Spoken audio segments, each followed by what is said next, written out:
welcome back to this week's video. Now, some of you may already know that for the last couple of weeks I have been reading this book by Sarah Pussinger. I'm sorry if I keep saying that name wrong, I apologise.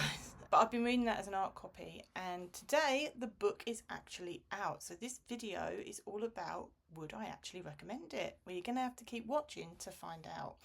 If you've not been here before, my name is Tracy Mayhew and I like to talk about my books, my writer journey. I write contemporary romances set here in the UK, and I also write YA fantasy fiction based on myths and legends. You can check out some of my book review videos up in the cards. I'll leave it up there and you can check those out at your leisure. So let's get started with A Sparrow Among Stars. First thing I'm going to do is read the blurb so that you know what it's about.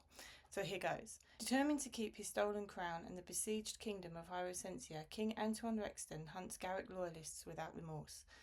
When his bloodthirst fixes upon Serena Finch, he orders his enforcing army to kill her and anyone who stands between them.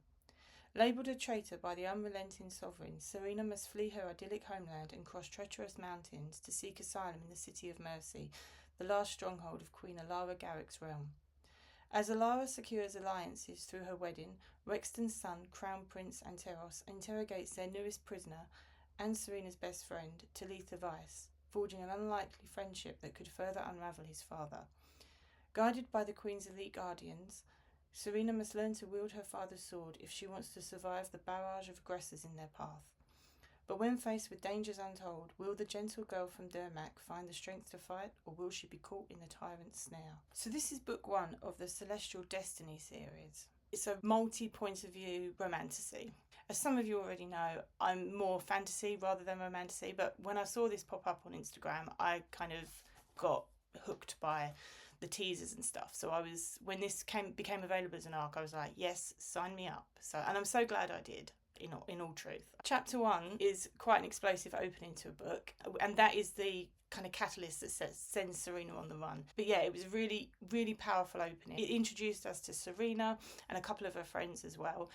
We didn't get too much insight into the friends at that point, but we did get an insight into Serena, and she came across as this kind of really sweet, loyal, family orientated character, and I really liked her. Then we meet Antoine Rexton, and he is definitely a piece of work. Like, I like villains, but this guy, while I enjoyed his chapters, I just couldn't find anything to kind of like about him. He was just so bad. And that's not necessarily a bad thing. You need bad in a villain, obviously. But he's very sly, he's very manipulative, he's very quick to anger, which works really well because, you know, you've definitely got this kind of like terrifying tyrant ruling everyone, trying to chase Serena, and that definitely ups the stakes for the reader. And he's sitting on a stolen throne, which is a perfect setup for fantasy for me. I do like those kind of books where the baddie's kind of like stolen everything from, like, it's not necessarily meant for him, he's stolen it and he thinks he's entitled to it, but you know he's not. Another thing I really liked about it was the world building. I've been really lucky recently with books about with their world building, because I've read books where they just dump everything into like one or two, well, several pages, and suddenly you're going to have to try and remember everything, all the names, everything. But recently I've been reading books that kind of drip feed it, and this book is no different. So you get like little bits and pieces kind of woven throughout the story as and when, told through like tales around the campfire and stuff like that, which is really nice. And then as the story progresses, you get to see more of the races, like elves and dwarves, come into it. You kind of see how all the races, kind of like the politics between all the races and the disagreements and the, you know, antagonisms, which I really enjoyed. It sets up the whole kind of like feel of the world. And it also gives us somewhere to go for book two. I'm not sure how many books are in this series, but book two, I'm really looking forward to seeing those politics develop as well, because, you know, everyone wants to see Antoine Rexton come off the throne. Another thing I really appreciated, which I was so pleased that this book had as well, is a map. I do love a fantasy book with a map, and I believe some of you like that too, but this book has a beautiful map. I can't show it completely, and I won't show it loads, but it has a lovely map. A couple of maps, actually, because there's different parts of Hyacinthia that are shown in this book, and I just thought they were lovely. So they're really good for flicking back and forth to.